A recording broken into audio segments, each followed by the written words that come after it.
Өнөөдөр бид яг энэ иргэний танхимаас үзэгчтэй нэвтрүүлгээ эхлүүлж байна. 2009 оны 12 дугаар сарын 15-ны өдөр буюу багцаагаар 6 жилийн өмнө иргэний танхим байгуулагдчихсан. Одоо аль хэдийн 21 аймаг 339 сум суурьнд нэгдчихсэн. За дээрэс нь бас дүүргүүдэд бас нэгдчихсэн байж байна. Яг энэ иргэний танхим байгуулагдаад шууд ардчлал яригдаад иргэний оролцоо яригдж байгаа энэ одоо шинжилгээний бодлогын нэг хэсэг нь бол яг харахгүй шилэн дансны тухай, нийтийн сонсголын тухай гэдэг хуулиуд ингээд ар араасаа ингээд гарч ирж байгаа зүйлүүд байгаа л да. Тийм учраас бол иргэний оролцоотойгоор иргэний нийгмийг байгуулах нь бол хамгийн чухал зүйл. За манай улс төрчин манлайлагч телевизэн зорилт төслийн хувьд ч гэсэн бас залуучууд маань өөрсдөө оролцох, санал бодлоо уралдуулах, за мөн аливаа нэг төслүүдийг хийхдээ иргэдийнхээ оролцоотойгоор хийх энэ зорилгыг хангаж байгаа. Ингээд хоёул өнөөдөр бас Асас багийн хувьд ямар төсөл одоо иргэдэд танилцуулах гэж байгааг сонирхолтой. За тэгээ улс төрчин манлайлагч төслийн шилдэг 30-д одоо тодрон үлдэхэд бол яг энэ хоёр өнөөдөр үзүүлж байгаа энэ төслүүдийн үр дүн, чанар, тэгээ багуудын гишүүдийн оролцоо бол маш их нөлөө үзүүлсэн. Тэгэхээр өнөөдөр Асас багийн гишүүдийн хувьд яг энэ хоёр зорилттой төсөл дээр хэрхэн үр дүнтэй ажилласан бэ гэдгийг өнөөдрийн нэвтрүүлгээр хүргэхээр бэлтгэлээ. Залуусын оролцоог дэмжигч Unitel Group. Ерөнхий ивент тэтгэгч яг одоо яг эндээс Pepsi брэнд. Ерөнхий ивент тэтгэгч хөгжилд хүргэх Монголын жигүүр Хүннүү Air. Ивент тэтгэгч цэвэр агаарт эрүүл амьдарцгаая шин налай хороолол. Ивент тэтгэгч дэлхийд танигдсан Монгол брэнд Говь. Ухаалаг шийдэл гэхээр ухаалаг гэдэг үгэн дээр их ач холбогдол өгсөн байна. Ер нь Монгол улсын маань одоо иргэн хүн аж ахуй нэгж байгууллага төрийн бодлогууд ухаалаг байгаасай гэдэг асуудлыг тавьж байгаа. Тэгэхээр ухаалаг гэдэг дээр бид нар та бүхний харж байгаа энэ дөрвөн ойлголтыг ухаалаг гэж бодож ойлгож энэ дээр харж байгаа. Эрүүл мэндэд тустай аливаа юмыг хийхэд эрүүл мэндэд тустай үйл ажиллагаа бай. Эсвэл эдийн засагт хэмнэлттэй үйл ажиллагаа бай. Эсвэл одоо экологидо хор хохирол учруулдаггүй ийм ээлтэй ийм үйл ажиллагаа. Тэгээ аливаа бодлого шийдвэрүүд гаргахтаа, шийдэл гаргахтаа урт хугацааг харсан бай, алсыг харсан бай гэдэг ийм зүйлүүдийг бид нэр энэ төслийнхөө хүрээнд өргөн агуулгаар нь харуул ойлгож, сурталчилж, таниулж, энтэй холбоотой тодорхой бичил төслүүдийг бол санаачилж хэрэгжүүлсэн байгаа.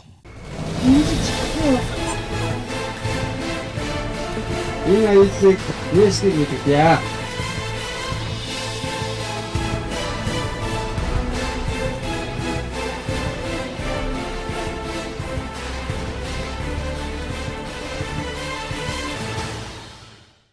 Манай төслийн үйл ажиллагаа бол судалгаанаас эхэлсэн байгаа.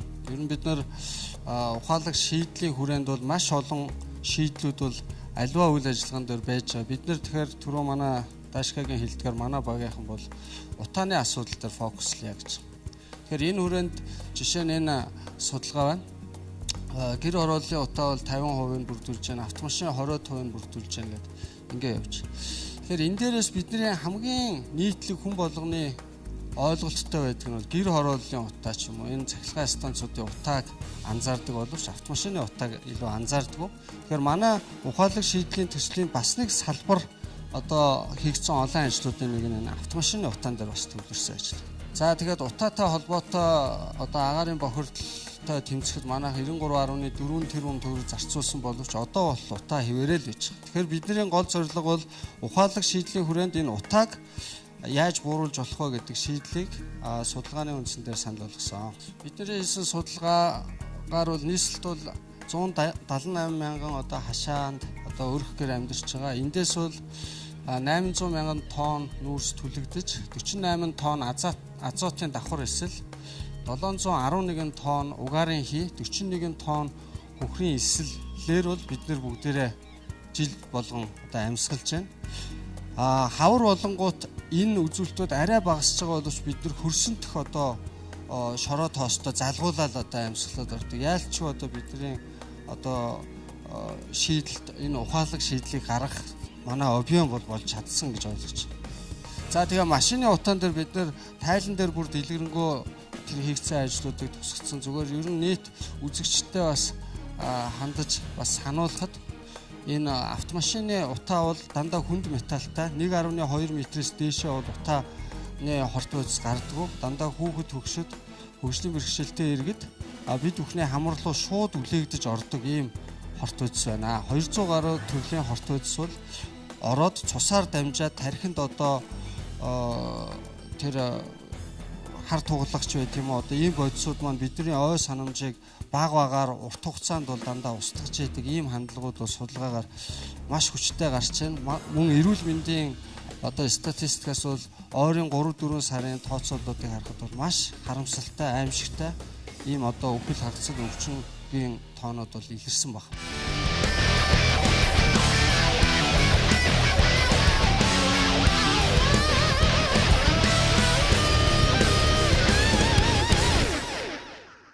Энэ асуудлыг бол харьцангуй байж болох богино хугацаанд шийдэж болох шийдлийг гаргаж ирсэн. Энийг бол модоор шийдэж болно. Модоор шийднэ гэхээр хүн болгон мэдж байгаа боловч бидний шийдэл бол өмнө хизээш хийгдэж байгаагүй ийм шийдэл байгаа. За эхлээд мод гэдгийн нэг ач холбогдлыг ярихад 20 м ургасан мод бол утаа унаарыг бол 30-35% бууруулдаг. Тоос шороог 21-ээс 76% болтол багасгадаг. Дуу чимээг 25% бууруулдаг гэд манай Улаанбаатар хотын хамгийн одоо асуудалтай ийм хүрээнлийг бол шийдэж чадах юм маань одоо байгалийн зүгээр мод байж байгаа шүү дээ.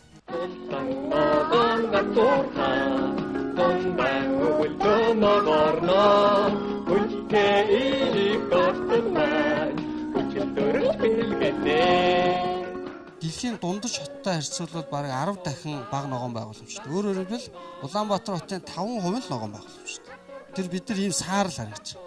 Бид нар энэ төслийг хэрэгжүүлснээр 16 оны 8 сарын 15 гэж ерөөсөө ганцхан жилийн дараа. Өөрөөр хэлбэл 16 оны 5 сард бид нар хашаа болгонд тэр доор та бүхэн сайн харагдахгүй шиг байна. Гэр хорооллын хашаа болгонд нэг модыг юм компьютер графикаар хийгээд маш өндөр наривчлалтай бид нар хийхэд ингэж харагдчих. Тэр ногоороод ингээд гэр хорооллоос хойгуураа юм ногоо.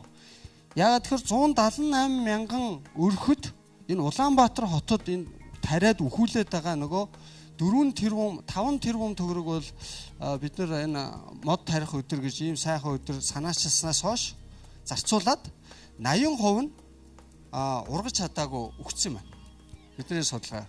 Тэгэхээр 80% нь үхнэ гэдэг маань нэг бол эзэнгүй, нэг бол буруу хүн гიშгцэн, эсвэл усалгаагүй, арчилгаагүй байснаас болсон.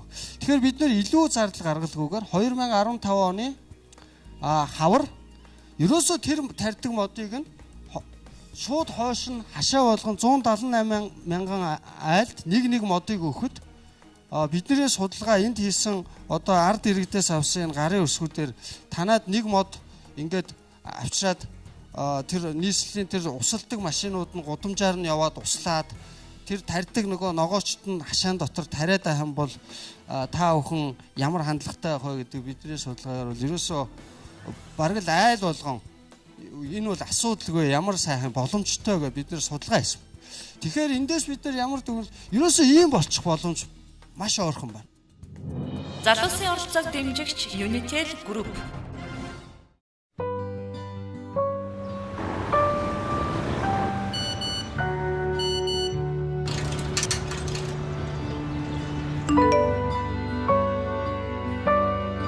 Хамгийн нандин, хамгийн эрхэм,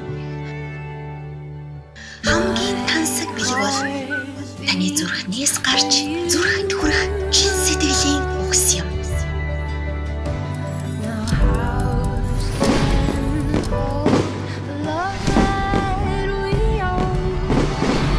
Ганц жаргал авчирч хүсэл мөрөөдлийг биелүүлэх шинэ жилийн баяраар та хайртай дотны хүмүүстэй хэлж амжаагүй байсан сэтгэлийн үгээ заавал дамжуулаарай. Танд шинэ оны мэд хүргэе. Unitel Group.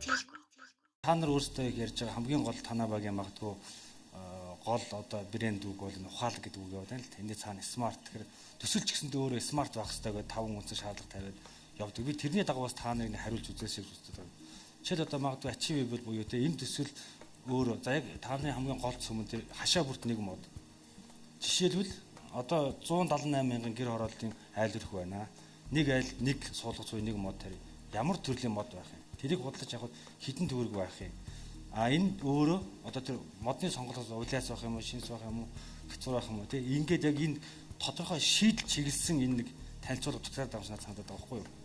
За магадгүй одоо ингээд түрүүн юу мод тарихад ингээд 10,000 төгрөг тэр бүм төгрөг зарцуулдаг. Яг тэрний хідэн төгрөгөөр хідэн шийдлийг юу суулгаж судлаж авч болох юм. Үүнийг нийлүүлж чадах одоо компани ойн аж ахуй эрхлэлтэй компани хангалттай байна уу? Иргэдийн зүгээс үүнийг яаж хүлээж авах вэ? Энд чинь мэдээж өөрөө бас нэлээд массыг хамарсан өргөн хүрээнд тэр одоо олон нийтийг энэ дайжлах, мобилизашн хийх юм ажил хийгдэж таарна тийм ээ. Энэ рүү одоо хэрэгжүүлэх хамгийн гол тэр стратегиуд нь одоо идэвхжүүлэлтийн тактикуд нь юу байх юм? Тэрийг хэлбэлэх зүгээр юм ч одоо байна. За 178 мянган гэр ороллын хашаанд нэг мод тарих гэсэн ийм санаачлага. За мод тарих үндэсний өдөр гэж манайхад албан ёсны өдөр байгаа. Жилд 2 удаа таригдана. За энэ тооцоо хийгээд үсгэлээр ер нь үл энэ нийгэм чиглэсэн төсөл үүнийг одоо өргөн хүрээг хамруулах түүнийг үр дүнтэй байлгахын тулд бол урт хугацаа шаардлагадаг. Урт хугацаанд хэрэгжиж гүйцэн. Түүнээс биш 1-2 сарын дотор бол нийгэм чиглэсэн том хэмжээний төслүүд явах боломжгүй. Яг зүгээр 1-2 байгууллагууд хандив өргөдөл болох л ахалт. Тийм хэмжээний хөл. Үнэхээр нийгэм чиглэсэн нийгмийн эрүүл мэндийн төлөө цаашдын ирээдүг хамарсан ийм төсөл байвал энэ бол урт хугацаатай төсөл байх юм гэдгийг бид нар багаараа ярилцаа судалгааны дүнгийн нь гарч ирсэн. Тэгэхээр дор хаяж 3 жилд энэ төсөл хэрэгжинэ. Тэгэхийн тулд бид нар тэр асас цэгийн эхлээд асас санг байгуулж байгаа. Цаашд 3 жилийн турш энэ үйл ажиллагаа хэрэгжүүлэхийн тулд энийг байгуулж байгаа. Тэгэхээр энд ямар тооцоо гарч ийн гэхээр 178 мянган гэр оролт хавар намар нэг удаа мод тарих. Жилд 360 мянган мод таригдах нь. Ингээд 3 жил тарихад 1 сая ширхэг модыг Улаанбаатар хотод тарих гэж байгаа. Тэгэхээр 1 сая ширхэг мод гэдэг маань ер нь л Улаанбаатар маань ногоон ой ширэнг хот болох нэ. Өнөөдрийн байдлууд эрс өөрчлөгдөн. Нэг мод маань тэгэхээр 25-30 кг навчт мод агаарын тоос цэцрийг одоо өөртөө шингээ цэвэршүүлж байдаг. Тэгэхээр Улаанбаатар хотын агаарын бохирлыг бууруулах энэ үл үлэм жимсчийн өөрчлөлтөөр авчирна.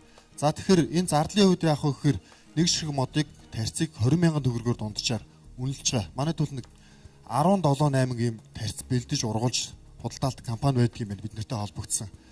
Тэгэхээр энийг 178,000 модыг эхний ээлжинд худалдаж авахд 3.5 тэрбум төгрөг орно гэсэн тооцоо гарсан. Цар хүрээ ач холбогдлын хувьд их том яггүй одоо бас даргын хаширмаар тийм том төсөл сонгосон байна л та. Тэгээд энэ хашаатай айлуудад одоо ингээд модери гэж штэ. Улаанбаатар хотч нь одоо ингээд дахин төлөвлөлт гэр хорооллын дахин төлөвлөлт гэж явж байгаа. Тэр дахин төлөвлөлтийн одоо энэ план тэ энэ төлөвлөгөөтэй та нарын дэвшүүлж байгаа энэ санал хэр уялдаатай энэ одоо уялдаа зохицуултын талаар юу гэж хэлмээр байна. Дахин төлөвлөлт одоо хамгийн хурдан явцдаа бол нэг 15-аас 20 жилийн дотор хэрэгжиж гүйцэх.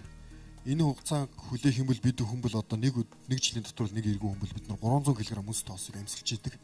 Тэгэхээр дахиад ер нь яг энэ чигээрээ 5 жил үргэлжлэх юм бол бид нар үл ер нь эрүүл мэндийн асуудал, иргэдийн амьдрах орчны асуудал нэлээд хүндрэлтэй байлдаг. Тийм учраас 1-2 өвлийн дотор яаралтай шийдэх хэрэгтэй. Тэгэхээр энэ ер нь асуултууд зөндөө гарсан л да. Дахин төлөвлөлт явж байгаа та нарын тарьсан модыг чинь яхаа отлоод унгаах юм гэж. Тэгэхээр одоо технологи хөгжсөн. Модыг ерөөсөө суурьт нь өөрийнх нь үндэстэй нь ховлоо зөөгөө тавьждаг ийм төгөөрөмжүүд гарцсан байна. Бид хүн одоо YouTube-с гэдэг юм одоо тэр юм үйл ажиллагаа явуулах газар бол судалгаанд хавсарсан байна. Модыг дараа нь зөөвөрлөх бол ямар ч асуудалгүй. Тэр газар байшин барих боллоо. Аваад төвшин ороод тарилчихна. Бид нэр энийг хамтдаа хийж чадвал Улаанбаатар маань илүү сайхан болох юм аа. Харьцангуй богино хугацаанд энэ ажил бол хийгдэх боломжтой ажил гэдэг судалгаанууд нь гарсан байгаа. Үйл ажиллагааны төлөвлөгөө нь гарсан байгаа. Хамтдаа энийг л хийчихье гэж. Ерөөсөө энэ хаврал хийж чадвал бид нар шууд намар 8 сараас тодорхой мэдэгдэхүйс нөлөөлөл үүсээд ирнэ. Тэр моднууд маань өгөхгүй дараагийн хавар нь яг тэр жишгээрээ 16 оны хавар дахиад таригдаад эхэлнэ. Гэх мэтээр ерөөсөө 3 жилийн дотор мэдэгдэхүйс үр дүн гарна. Энэ бол одоо бид нар хий яриад эсвэл янз бүрийн өөр юмнууд яриад энэ бол шийдэгдэхгүй. Шийдэгдэхэд хэцүү. Эсвэл маш их өртгөөр шийдэгдэ. Бид нар харьцангуй бага өртөгтэйгээр шийдлийг ухаалаг шийдлэр дамжуулаад энэ төслийг хэрэгжүүлэхийн төлөө энэ төсөл дууссан ч чармаах ийм зорилго нэгтэй ийм асаасаг багийнхан та бүхэн мэдчилж байна. Залуусын оролцоог дэмжигч Unitel Group. Ерөнхий ивент тэтгэгч яг одоо яг эндээс Pepsi Brand. Ерөнхий ивент тэтгэгч хөгжилд хүргэх Монголын жигүүр Хүннү Air. Ивент тэтгэгч цэвэр агаарт эрүүл амьдарцгаая шин налайх хороолол. Ивент тэтгэгч дэлхийд танигдсан Монгол брэнд Говь.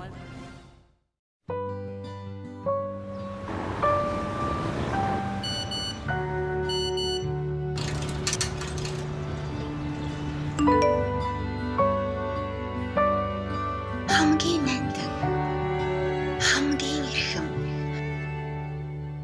хамгийн тансаг бэлэг бол таны зүрхнээс гарч зүрхэнд хүрэх чин сэтгэлийн үгс юм.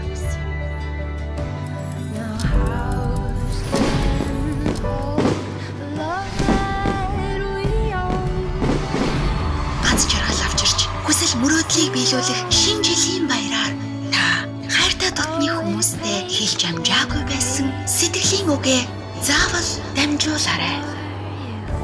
Танд шинэ оны мэд хүргэе. Unitel Group.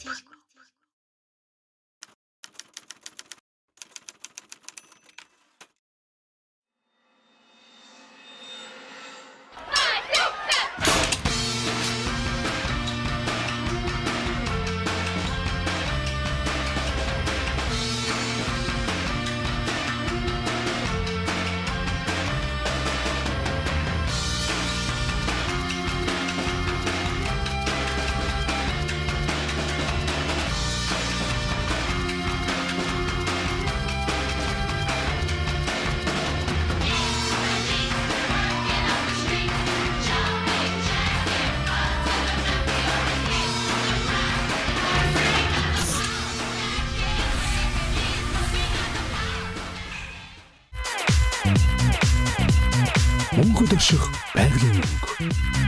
Намар өвлийн шин загварууд худалдаанд гарлаа.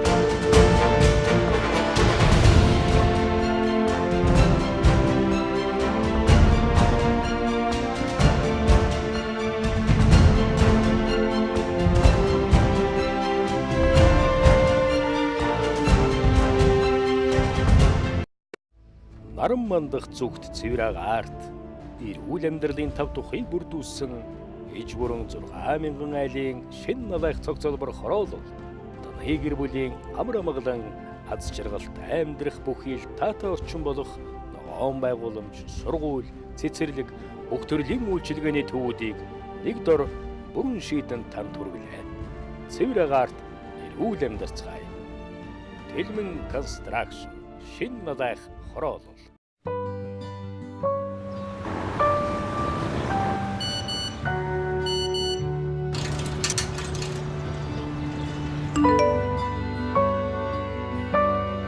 Хамгийн нандин, хамгийн эрхэм, хамгийн тансаг бэлэг бол таны зүрхнээс гарч зүрхэнд хүрэх чин сэтгэлийн үгс юм.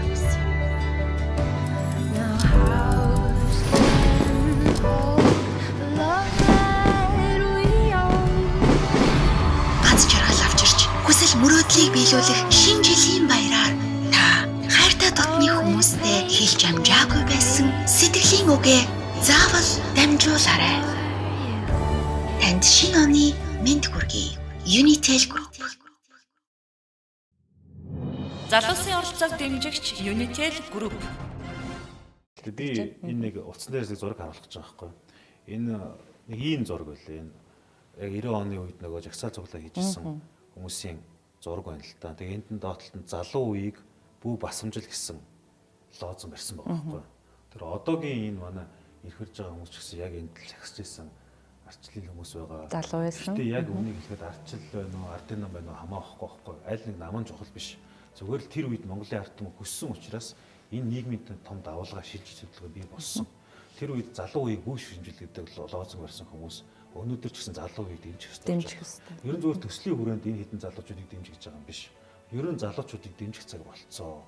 Улс төрийн хүчнүүрсдэр бизнесийн байгууллагууд шиг нийгмийн өнцөг болонгорт залуучуудад итгэл хүлээлгэж тэднэрт хариуцлагыг өгж дэмжих цаг болсон шүү гэдгийг бас манай телевиз үзэгчд маань бас санал нэгтээ дэмжих байх гэж бодож байна. За тэгээд төслөө өргөжлүүлье. Одоо Асаас багийнхны хувьд бол нөгөө иргэний мэддэг эрхийг хэрэгжүүлэх одоо бидний зорилгын хүрээнд төсвийн аудитор хийх юм даалгаврыг 4 багтаа өгсөн. Тэгээ асаас багийн хувьд даалгавраа хэрхэн гүйцэтгэсэн байна. За тайлангаа хэр үр дүнтэй өөрсдөө ажлыг илэрхийлж чадсан бэ гэдгийг хамтдаа харъя. Худалдаа авалтын авах үйл ажиллагаа ямар үе шат дараалтай явд юм бэ гэдгийг дээр бол бид нэр төлхөө харсан. За иргэдэд ямар мэдээлэл өгдөг юм. Худалдаа авах ажиллагаа яг юу гэдгийг зорьсон. За энэ дээр бол төлөвлөлт байх ёстой. За үнэлгээний хороо байгуулах ёстой, тендер зарлах ёстой, тендер үнэлэх ёстой, шалгаруулах ёстой. За эндээс холбогдсон гомдлыг хянах ёстой. За тэгээд шалгарсан тендерт бол гэрээ байгуулах зөвшөөрлийг нь бол шачаатны байгууллага хийх ёстой. За тэгээд гүйцэтгэл хяналт байх ёстой. За энэ дээр мөн худалдаа авалтад оролцогч талууд нь ямар үйл ажиллагаа тавьсан. Нэгдүгээрт нь бол шаардлага. За хоёрдугаарт нь бол төлөвлөлт, гуравт нь бол бэлтгэл ажил, дөрөвт нь бол сонгон шалгаруулалт, тавдугаарт нь бол гэрээ хэрэгжилт, за зургаад нь бол сэтгэл ханамж, тэгээд зорилт хэрэгжилт байх хэрэгтэй. Худалдаа авалтын ажиллагааны үндсэн зарчим нь юу гэхээр 5 зарчим дээр тулгуурлаж байгаа. Нэгдүгээрт нь бол хэмнэлттэй байх хэрэгтэй, хоёрдугаарт нь ил тод байх хэрэгтэй, гуравдугаарт нь хариуцлагатай байх хэрэгтэй, дөрөвдүгээрт нь үр ашигтай байх хэрэгтэй, тавдугаарт нь өрсөлдөх тэгш боломжийг олох хэрэгтэй. За энийг бол манай ажлын хэсэг энэ 5 зүйл дээр бол нэлээд сайн анхаарч үзсэн.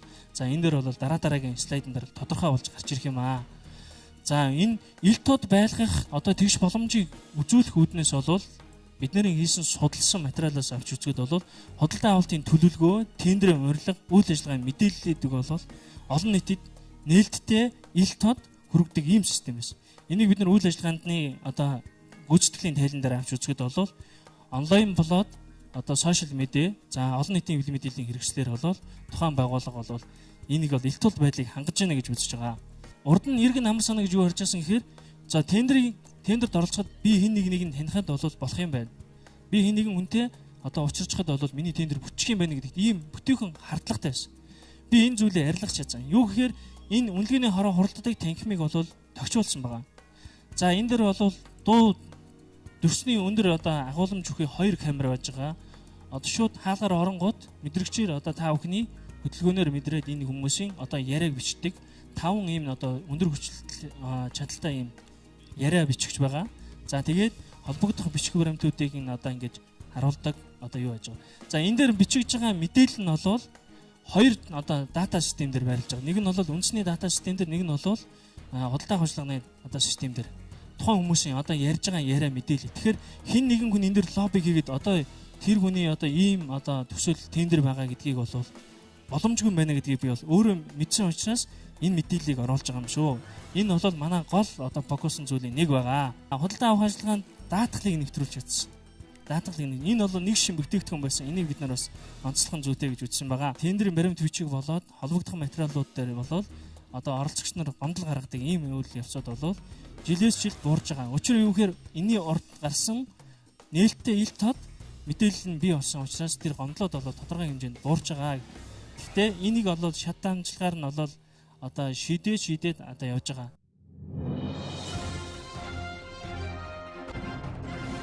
Ерөнхий ивент тэтгэгч яг эндээс Pepsi брэнд.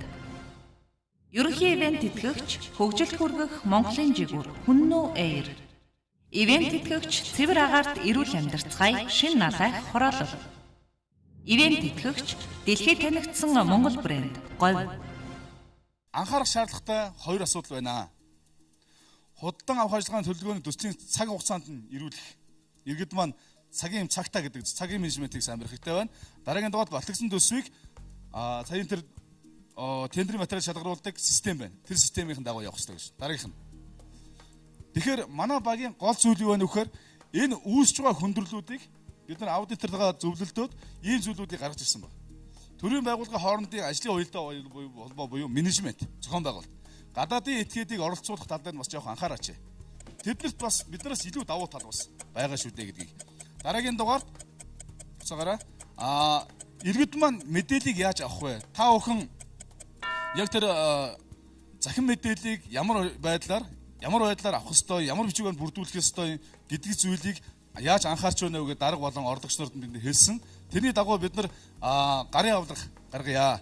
Иргэддээ яг энэ шатраалын дагуу материал маань буцахгүй байх. Энэ талаас нь анхаарья.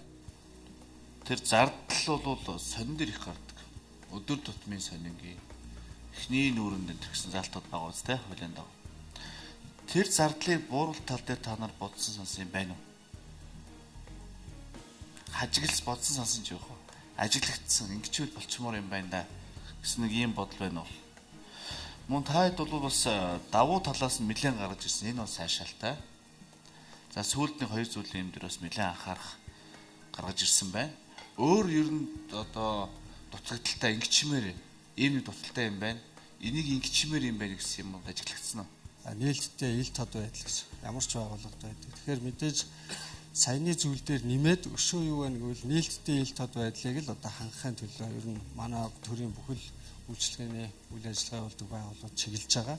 Тэгэхээр энэ байгууллага маань бас тэр рүү чиглэж л яваа. Тэгэхээр энэ талтай холбоотой бас ажиллагаанууд мэдээж шаардлагатай. Дэлхийн томоохон компаниуд ч гэсэн нээлттэй байдал нь асуудалтай байдаг. Тэгэхээр ямар ч байгууллага бол энэний төлөө байдаг. Ялангуяа энэ нийслэлийн худалдаа авах ажиллагааны газар дээр бол энэ нээлттэй байдлыг бол бүр тэргүй игнэндээ тавих хэрэгтэй. Тэр ч утгаараа энэ байгууллагын үндсэн нөгөө 5 зарчимдаа энийг бас авч үздэг байгаа нь сайшаалтай санагдсан. Мэдээж энэ дээр бол тодорхой бас өшөө цааш нь сайжруулах юм асуудлууд байсан. А4 хэмжээтэй сонин нүрийг 4 болсны чинь ийм зарлалыг тавихын тулд 80,000 төгрөг зарцуулгаа гэж. Тэгэхээр одоо маш олон тендер зарлагдж байгаа учраас маш олон зар тавих шаардлага гарч ирэх болдог юм байна. Тэгэхээр энд бол одоо маш их зардал гарч ирдэг. Одоо тэр тендерийн баримтчиг бол улсны орлогоос энийг үл ихээхэн зарцуул дуусгадаг гэж ярьж байгаа юм. Тэгэхээр манайд бол одоо хамгийн зарлахгүй бол хөлбөр бол нөгөө интернет байгаа. Гэтэл нөгөө нэг интернет маань бас зарим талаар 100% бас хүмүүст бол хүрэх боломж нь мөхс ийм байдлаар ажиглаж байгаа. Тэгэхээр яг зүгээр өөрсдөө энэ зөвхөн энэ тендер зарладаг сонинтой байх нэг гарц байж болж байна. Нэг бол одоо тэр төрийн мэдээлэлээс сэтгүүл байгаа. Үүнтэй адилах одоо нийслэлийн мэдээллийн юм одоо дансан мэдээллийн сонин сэтгүүл байвал бас зүгээр. Тэгвэл тийм үнэтэй одоо юу гэдэг арилжааны сонин болгонд одоо бид нарт тайлгнахтаа хэлсэн л дээ. 5 сонинтой 3 вебсайттай аль бисний гэрээтэй ажилладаг. Дээрээс нь өөрсдийг нь 3 4 вебсайт байгаа. Энэнгээр түгээгээд байхад дахиад одоо мөнгө төгрөг төлж иж гарах шаардлагатай болдог. Тэгэхээр өөрийн гэсэн сонинтой бол нэг бол даван тоглох боломж бол бас харагдчихсан. Тухайн байгууллагаас онцлогоос нь аваад нэг юм сугалж аваад яг тэрэн дээр нэг процессын шинжилгээ маягийн юм хийгээд тэгээ тэрийгээ сугалж аваа гэдэг. Танай зүгээр слайдаас харахад тухайн байгууллагын үйл ажиллагаа зүгээр эхнээс нь аваад эцэг нь хүртэл гаргасч байна л да. Тэгэхээр би зүгээр нэг юм асуух. Ер нь бол тендерийн тухай хуулиараа нээлттэй тендер шалгуулалт явагддаг. Дахиад энэ дээр нөгөө хязгаарлалт тендер зарладаг. Нийтэд тендерийн шалгуулалт нь одоо оролцох боломжгүй болоод юунууд болохгүй болоод одоо тендер нэгч барьж баримт ирээгүй ч юм уу тийм шалтгаанаар хязгаарлалт тендерлөө шилждэг. Хязгаарлалт тендер болохгүй бол шууд гэрээ байгуулах хэмжээнд хүрдэг. Тэгэхээр яг энэ байгууллагын хувьд хэдэн одоо хязгаарлалт тендер байгуулсан шалгуулалт явуулсан байна. Хэдэн байгууллагатай шууд гэрээ байгуулсан байна. Дээрээс нь худалдаа авах үйл ажиллагаа гэдэг бол өөрөө тодорхой хууль заасан цаг хугацаатай. Өрлөг хөрвүүлснээс хойш 30-аас дээш хоногоос одоо юугаа тендер бичгээр одоо хүлээн авах хэрэгтэй. 45 хоног дотор шалгуулалтаа хийх хэрэгтэй гэх. Тэгэхээр энэ процессын шинжилгээг та нар хийв үү? 2012 оноос нийслэлийн худалдаа авах ажиллагааны газрыг тусдан байгуулснаар зөвхөн сонгон шалгуулалт дээр энэ ажил маань харьцангуй шин бий болж байгаа ийм байгууллага санагдсан байгаа. За тэр дараагийн нэг асуудал байгаа. За 12 онд яасан боловч одоо 13 оны тоонууд л яг нөгөө аудитор ороо шалгагдсан бид нар баттай тоонуудыг харсан. Тэгэхээр 13 оныг 14 онтой харьцуулахад жишээ нь 13 онд тендерийн тоо юу байж байгаа 624 тендер байжгаад 624 тендерт 1759 оролцогч оролцсон. Тэгэхээр энийг хуваагаад үзэхээр нэг тендерт ойролцоогоор 3 оролцогч оролцож байсан. 14 онд бол 128 тендерт 767 буюу нөгөө хуваагаад үзэхээр нэг тендерт 6 оролцогч гэсэн. Тэгэхээр нэг тендерт оролцогчийн тоо ихсэх тусам өрсөлдөөн их болно, илүү шудраг юм руу байна. Ганцхан жилийн мэдээ баримт байгаа ч гэсэн энэ дээр бол бидэнд бол ийм агцтай, өөрөөр хэлбэл оролцогч нар илүү итгэж байгаа мó гэдэг нэг ийм хандлага зөвхөн энэ дээрээс бас харагдж байгаа. За гомдлын үед нодлончлолтой оролцсон тендерийн 40% нь ер нь гомдол ирж ирсэн. Энэ жил бол 5% болж буурсан тий. Тэгэхээр харьцангуй энэ худалдаа хуулийн ажиллагаа шудраг явж байгаа учраас бол гомдол буурж байгаа гэсэн ийм одоо дүгнэлтэнд хүрсэн. Тэгэхдээ энэ ямар шалтгаанаар ирж ирэх хэрэг нөгөө цаг хоцордог гэх мэт асуудлуудаас болж нөгөө баримтчгийн хүлээж авдаг юм байна. Одоо тэр чинь заасан хугацаанд л зогсооч. Тэгэхээр энэ дээр маргаан гардаг учраас тэр нэг эталон цаг энтрийг өрөөнд авчиж зоосон байл л дээ. Одоо дараагийнх нь гарын бугуун цагийг хараад за 18:00 болоо одоо болиг гэхгүйгээр тэр Монгол орон даяар нэвдэж чинь мөрдөгж байгаа тэр стандарт цагаа тоосдог. Иймэрхүү жижиг асуудал дээр гомдол ирсэн байлээ. За дээр нь тэр яагаад тэр гээд та түрүүнд асуусан. Энэ нийслэлийн иргэдийн хурлын төлөөлөгчид зарим тал дээр бас өөрсдөө нэг төлөвлөхийн үйл ажиллагаа хэрэгжүүлэхдээ миний одоо ялсан тойрог дээр хоёр сургууль заавал баригдах ёстой гэсэн үднэс зураг төсвөн бэлэн болоогүй хоёр барилгын ажлыг хүчээр төсвийг нь зоодог. Ингээд дараа жил нь хавар болоод тэр барилгын ажил эхлэхээр тэр барилгын дулааныг яаж оруулах юм? Шугам сүлжээг нь яаж оруулах юм? Цахилгааныг нь яаж оруулах юм? Энэ асуудлыг шийдээгүй байхад тэр төсөв нь орж ирчээд идэг. Ажлыг нь тэр сонгон шалралт оруулаад явуулах гэтэл газар нь чөлөөлөгдөөгүй байдаг. Шугам сүлжээ шийдэгдээгүй байдаг. Тэгэхээр хөрөнгө оруулалтын газар нь өөрийнх нь чиг үүрэг биш байсаар байтал хүү газрын албаа энийг чөлөөлөөч. Өө тэр дарга энийг ингэж хийхсээр тэр зуны хугацаа өнгөрдөг ч явах. Тэгтэл тэр тендер зарлаад явж байгаа юм уу? Зарлахгүй байх юм уу? Энэ талаар их ойлгомжийн асуудал үүсдэг жил. Тэгэхээр урд нь тэр нийслэлийн хөрөнгө оруулалтын газар бол бөөнд нь бүгдийг хийчдэг гэсэн. Өөрсдөө зураг төсвийг гаргаад, өөрсдөө тендер сонгож шалралтыг хийгээд. Тэгэхээр одоо тусдаа чиг үүрэг нь болцсон учраас эдгээрийн хоорондын уялдаа холбоогийн сайн хангаж өгөхгүй бол тэд нар бол уялдаа холбоо муутай байгаас ч тэр тендер хугацаанд хэрэгж барилга баригдах ажлууд хоошилт юм лээ. Тэгэхээр нийслэлийн иргэдийн төлөөлөгчдийн хурлын зүгээс л энэ ажлыг хийж өгөх хэрэгтэй. Журмыг наривч зохицуулах хэрэгтэй. Ер нь бол аливаа зүйл бол төгс юм гэж байхгүй тийм ээ. Тийм учраас ер нь бол энэ менежментийг ер нь яаж өөрчлөх ёстой юм бэ? Энэ дээр та бүхний ажигласан зүйл байна уу? Нийслэлийн худалдаа авалтын газар байгаа, дүүргийн худалдаа авалтын алба гэж байгаа тийм ээ. Алба гэж байдаг уу? Алба гэж байдаг. Энэ хоёрын хоорондын уялдаа зааг хязгаар нь юу юм бэ? Яг хэдэн төгрөгөөс дээшх нь дүүрэг дээр хэдэн төгрөгөөс дээшх нь нийслэл дээр ингэж худалдаа авалтын газар дээр ингэж зохион байгуулагддаг юм гэдэг энийг бол нэгдүгээрт хоёрдугаар энэ дээр та бүхний ямар нэгэн тийм ажигласан юм санал байна уу? Одоо нийслэлийн худалдаа авалтын газар өчрөгийн ачаалттай байна.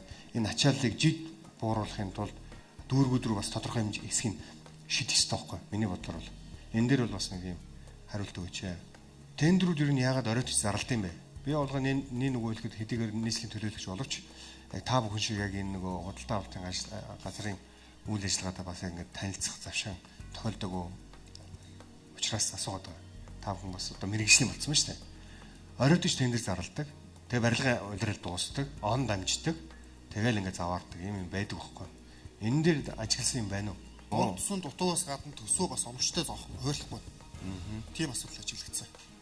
За тэгээд нэг ачаал нийт их байдаг. За орон тооны бүтцийн хувьд нэг 50 гаруй хүнтэй ажилладаг. За нэг инженер 2 байх, шугам шулцны инженер 2 байх хэвээр, цахилгааны инженер 2 байх хэвээр гэдэг ингээд хуваацсан байдаг байтал цахилгааны инженер яг юм дээр бас шаардлагагүй төр тохиолдол байсаар л авцсан байдаг.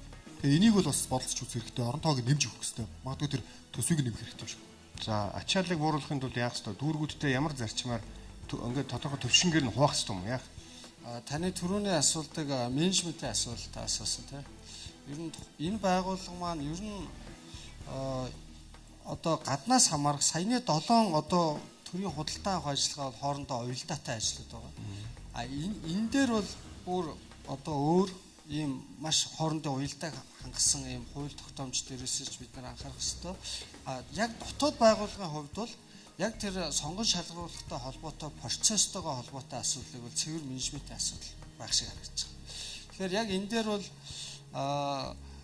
яг одоо бизнесийн би өөрөө бизнесийн байгууллага. Тэгээ бизнесийн байгууллагын та ойролцоо ийм ажлын гүйцэтгэл, үүрэг хариуцлага ийм менежментийг бас тодорхой зарим нөхцлүүдэд хийх бас манай төрийн зарим байгууллагуудад шаардлагатай юм шиг. Дүүрэг рүүгээ зарим одоо тендерүүдийг шилжүүлэх тийм ээ. Тэгэхээр энэ дээр нэг нөгөө төсвийнх нь зааглж ингэж оруулах шаардлага бас байна уу гэж харсан. Би бэлдсэн материал бол маш сайн хангалттай. Бид нар бол одоо мэдхгүй хүмүүс одоо одгөрлүүлэгч хоёр бол яг энэ байгууллагыг яг юу гэдэг мэдхгүй хоёр хүмүүс суужсан гэдэг. Ер нь бол сайн ойлголт авч чадлаа. Тэгээ та бүхэнд бол энд нь баярлалаа, баяр хүргэе. Танилцуулах явцд бол би бас юу хүсэж байсан бэ гэхээр энэ том ингэ цар үрээтэй асуудлыг бас харж сонгож биднэрт танилцуулахдаа яг тэр түрүүн энэ нэвтрүүлгийн даалгаварч бас байгаадсан тэр яг нэг тодорхой нэг та бүхэн түрүүн фокслоод тэр юу авсан байсан шүү дээ. Тендерийн баримтчиг худалдаа авах тэр зардал дээр тэрэн дээрээ илүү түлхүү юмудаа оруулж өгсөн болвол илүү үр дүнтэй болох гэж.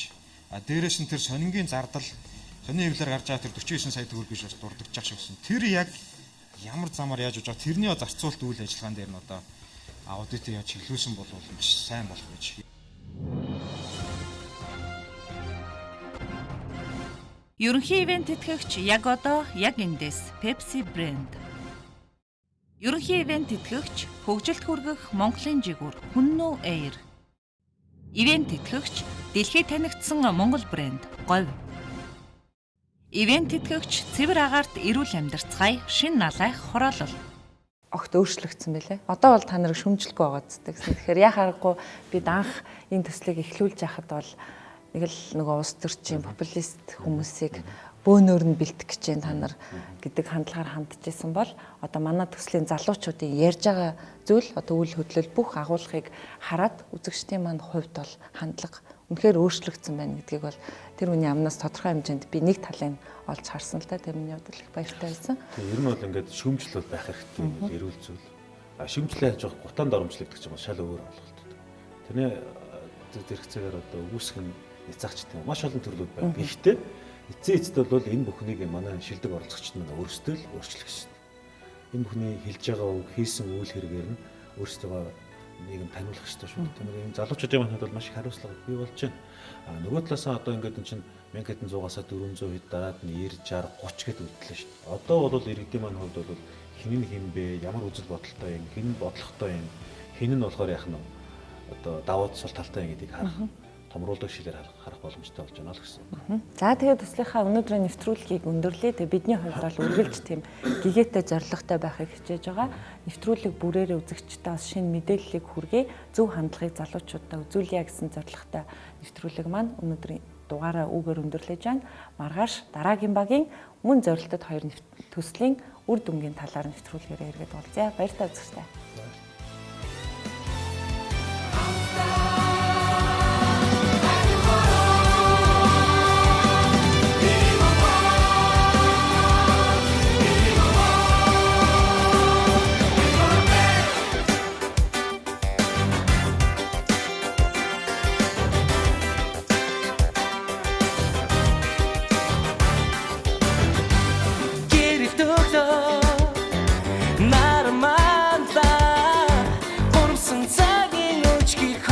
Чукара лачила эрхэмсэ миний монгол эрдэнэт цагийн өдрөл өндөрлөө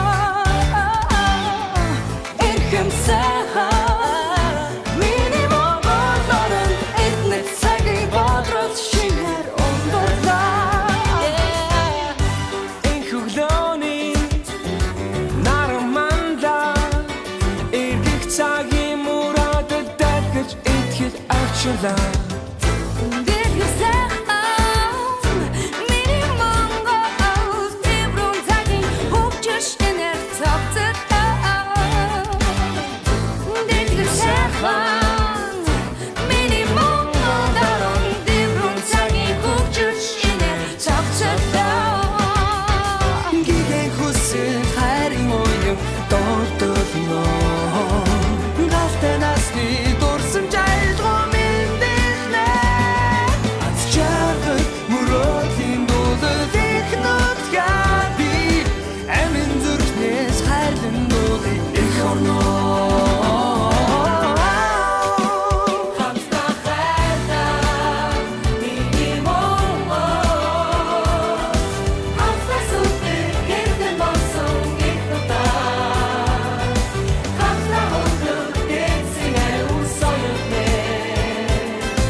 Ганцхан хайрлаа